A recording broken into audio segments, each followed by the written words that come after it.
Good morning student. Online class में आपका स्वागत है। BEd second year.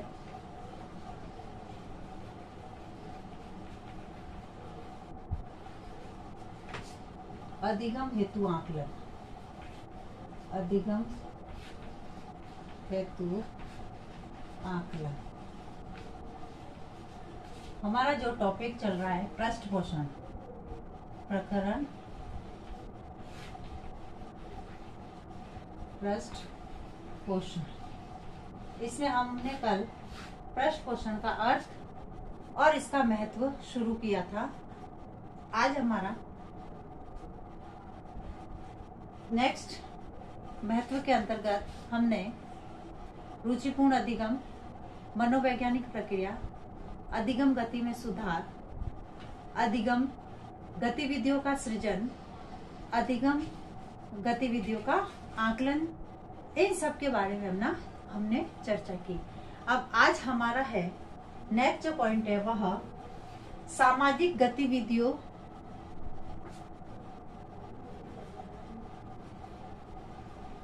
सामाजिक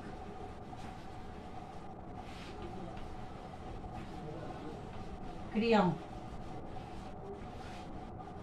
सामाजिक क्रियाओं के अधिगम में पृष्ठ पोषण। यानी बालक को यदि सामाजिक गतिविधियों एवं कुशलता को सीखने में अधिगम गतिविधियों का महत्वपूर्ण योगदान होता है। यदि छात्र किसी सामाजिक कार्यक्रम में सहभागिता प्रदर्शित करता है, वह किसी सामाजिक कार्यक्रम में भाग लेता है, अपना सहयोग देता है, तो यदि उसकी प्रशंसा, उसके किए गए कार्य की प्रशंसा यदि उसके माता पिता या समाज के कुछ व्यक्तियों द्वारा की जाए तो यह प्रशंसा उसके लिए पृष्ठ पोषण का कार्य करती है। जैसे हमारे फैमिली में ही यदि हम किसी कार्य को करते हैं तो जब हमारी फैमिली वाले हमारी तारीफ करते हैं, उस समय वो जो तारीफ किए हुए जो शब्द है वही हमारे लिए पृष्ठ पोषण का काम करते हैं। इससे वह अधिक से अधिक सामाजिक कार्यों में अपनी सहभागिता का प्रदर्शन कर सकेगा तथा सामाजिक कौशल को सीखने का प्रयास करेगा। जब सामाजिक सहभागिता वह कब प्राप्त करेगा? जब उसको समाज से संबंधित या उसके परिवार से संबंधित सकारात्मक रूप से उसको पृष्ठ पोषण प्राप्त होगा। फिर है नैतिक क्रियाओं के अधिगम में पृष्ठ पोषण। नैतिक क्रियाओं नैतिक क्रियाओं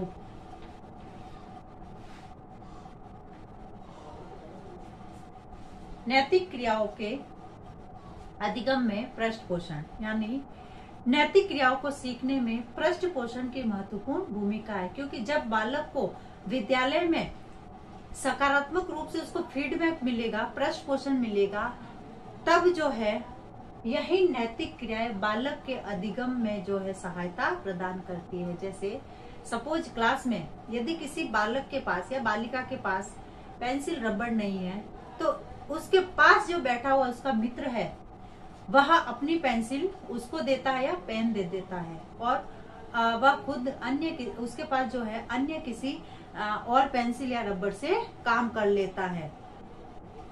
तो उसके बाद जब शिक्षक उसका यह व्यवहार देखता है तो उसके व्यवहार को देखकर उसके लिए या तो ताली बजवाई जाती है या उसको पुरस्कार दिया जाता है या उसको जो है सकारात्मक शब्दों के प्रयोग से उसको प्रोत्साहित किया जाता है तथा उसे जो है कक्षा में सबसे अच्छा छात्र बताया जाता है।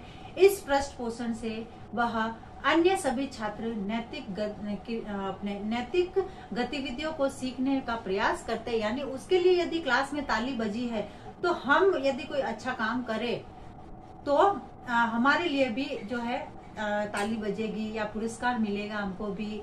तो इस प्रकार से जो है नैतिक क्रियाओं से संबंधित अधिगम में पृष्ठ पोषण। फिर है नकारात्मक क्रियाओं के अधिगम का उन्मूलन। नकारात्मक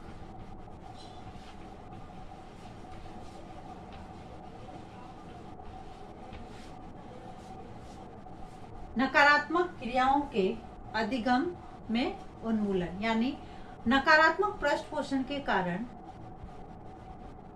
उन सभी छात्र उन सभी क्रियाओं से दूर हो जाता है जिससे उसकी नकारात्मक पृष्ठ पोषण प्राप्त होता है। यानी हम विद्यार्थी को यदि नकारात्मक फीडबैक दे या पृष्ठ पोषण दे तो वह दोबारा उस काम को नहीं करेगा। जैसे एक छात्र कक्षा के दूसरे छात्रों की पेंसिल चुराता है, रबड़ चुराता है या उसकी उत्तर पुस्तिका को फाड़ देता है तथा सभी छात्र जो है उसको अनुशासनहीन छात्र कहते हैं।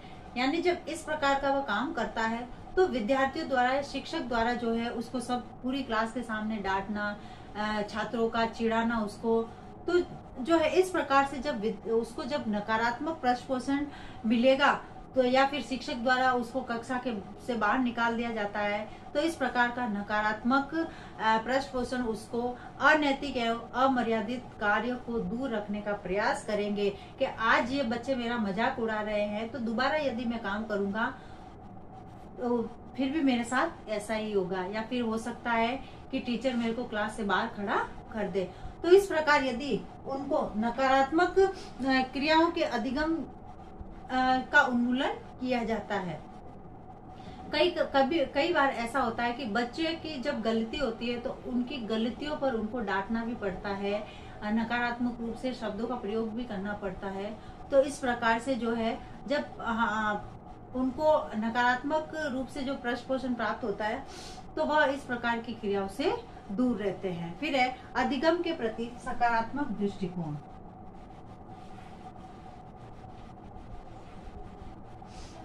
अधिगम के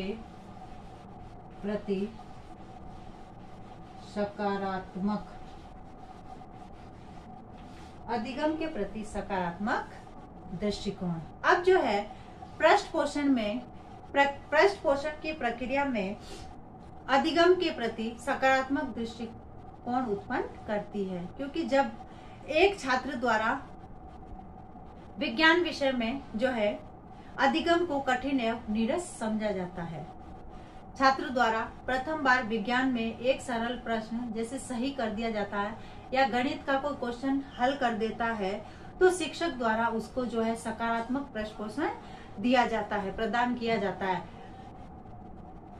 उसके बाद विज्ञान संबंधी या गणित संबंधी उसके विषय से संबंधित जो क्रियाएं हैं उन क्रियाओं को वह सीखता है और करता है।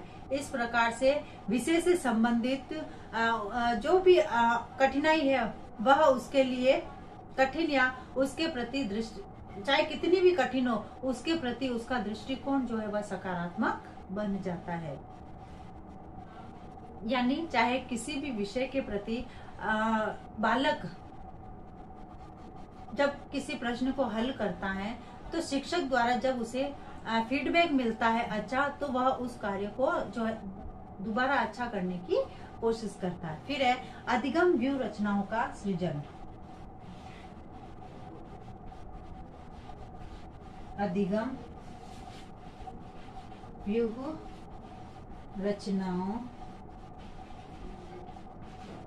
अधिगम व्यूह रचनाओं का सृजन, यानी इसमें जो है शिक्षक द्वारा सृजित, शिक्षक जब अधिगम गतिविधियों का निर्माण करता है, जब उसमें सफलता मिलती है तब शिक्षक उनका प्रयोग व्यापक रूप से करता है तथा अन्य उपयोगी अधिगम गतिविधियों को खोजता है कि इससे संबंधित और ऐसी कौन सी गतिविधियां हो सकती है जो विद्यार्थी के अधिगम में सहायक हो सके।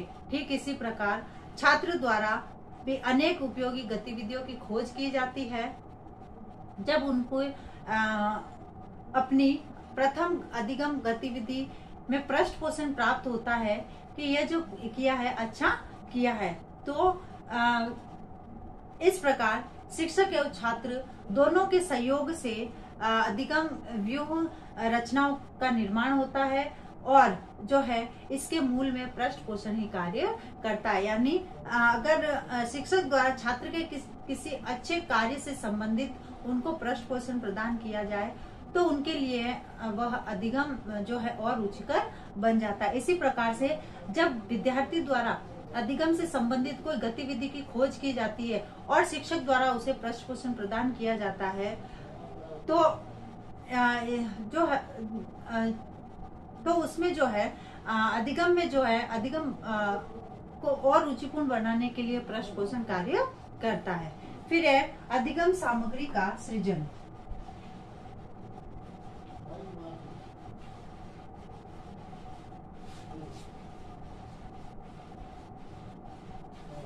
सामग्री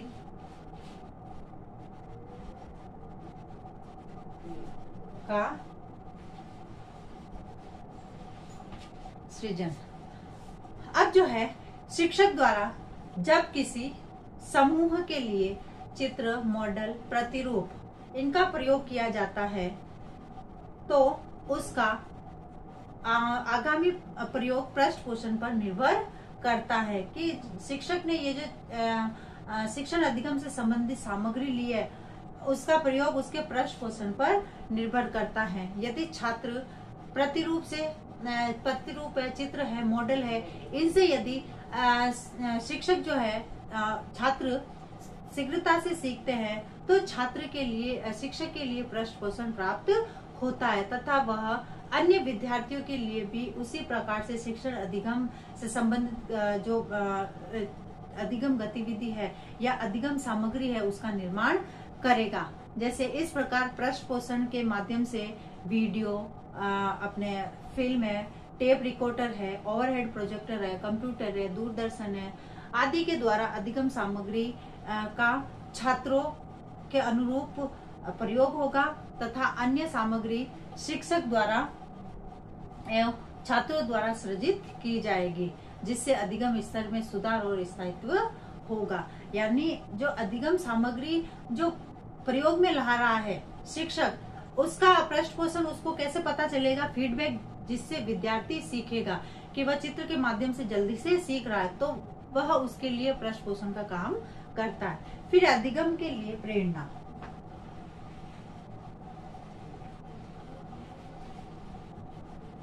अधिगम के लिए प्रेरणा। अब जो है पृष्ठपोषण प्रक्रिया में अधिगम के लिए प्रेरणा प्राप्त होती है। एक छात्र कक्षा में गणित में 50 में से 25 अंक लेके आता है और शिक्षक द्वारा उसका टीचर उसको यह बोलता है कि तुम्हारी जो एबिलिटी है वह उसको देखते हुए तुम 40 अंक ला सकते हो, तो वह विद्यार्थी जो है नेक्स्ट जब एग्जाम होंगे तो उसमें वो प्रयास करेगा और 40 अंक जो है सरलता से प्राप्त कर सकता है, क्योंकि उसको अधिगम के लिए प्रेरणा मिलती है कि तुम ये काम कर सकते हो, क्योंकि शिक्षक द्वारा प्रदान किया गया पृष्ठपोषण उसको अधिक से अधिक सीखने के लिए प्रेरणा प्रदान करता है तथा विषय से संबंधित जो भी प्रयास वह करेगा और अपनी समस्याओं को हल करेगा और नेक्स्ट जब एग्जाम होंगे तो उसमें वह मार्क्स अच्छे लेके आएगा। फिर है अधिगम प्रक्रियाओं में सहभागिता।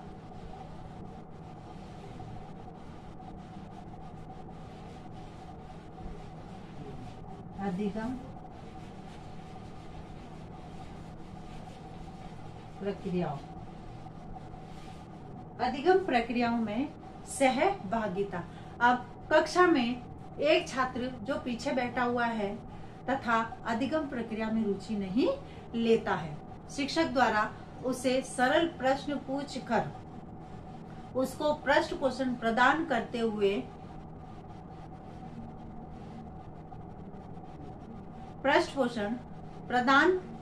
हुए यह तो विज्ञान में बहुत अच्छा छात्र है, योग्य है, प्रश्नों के उत्तर देता है, तो छात्र जो है उसकी अधिगम प्रक्रिया में निष्कर्षता का प्रदर्शन कर रहा था, वह अब रुचिपूर्ण तरीके से अधिगम करता है क्योंकि उसको शिक्षक द्वारा पृष्ठपोषण दिया गया है। कुछ विद्यार्थी ऐसे होते हैं कक्षा में जो कि क्लास में पीछे बैठते हैं और अधिगम की प्रक्रिया में सहभागिता नहीं देते, किंतु शिक्षक जब उनको बातचीत के माध्यम से या किसी प्रश्नों के माध्यम से उनकी सहभागिता को बढ़ा सकता है, और जब वह उत्तर देते हैं तो उस समय पृष्ठ पोषण देके उनके नीरस जो अधिगम शिक्षण को वह रुचिकर बना सकता है। उसके बाद है प्रभावी अधिगम प्रक्रिया। प्रभावी अधिगम प्रक्रिया। अब जो है पृष्ठ पोषण के माध्यम से प्रभावी अधिगम प्रक्रिया संपन्न होती है। छात्र एवं शिक्षक दोनों को ही प्रत्यक्ष एवं अप्रत्यक्ष रूप में पृष्ठ पोषण प्राप्त होना चाहिए। यदि पृष्ठ पोषण प्राप्त नहीं होगा तो दोनों के द्वारा अधिगम प्रक्रिया में सहयोग नहीं किया जाएगा।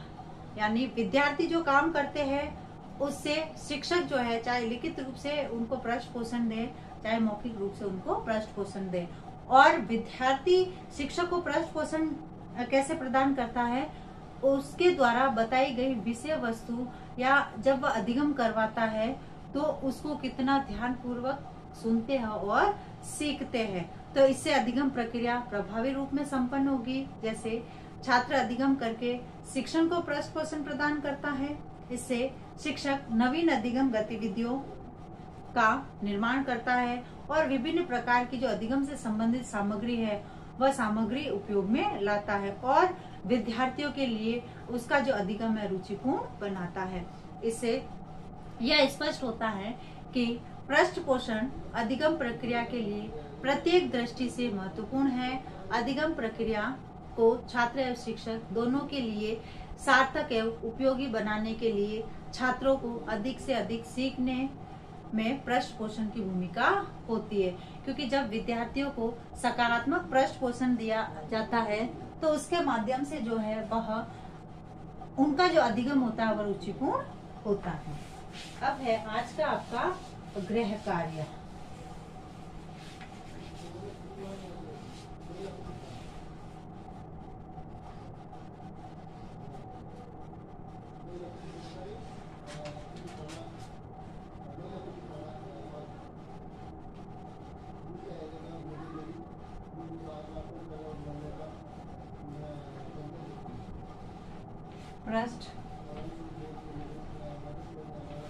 पृष्ठ पोषण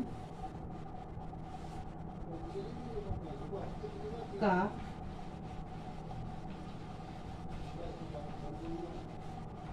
अधिगम व्यवस्था में क्या महत्व है, समझाइए।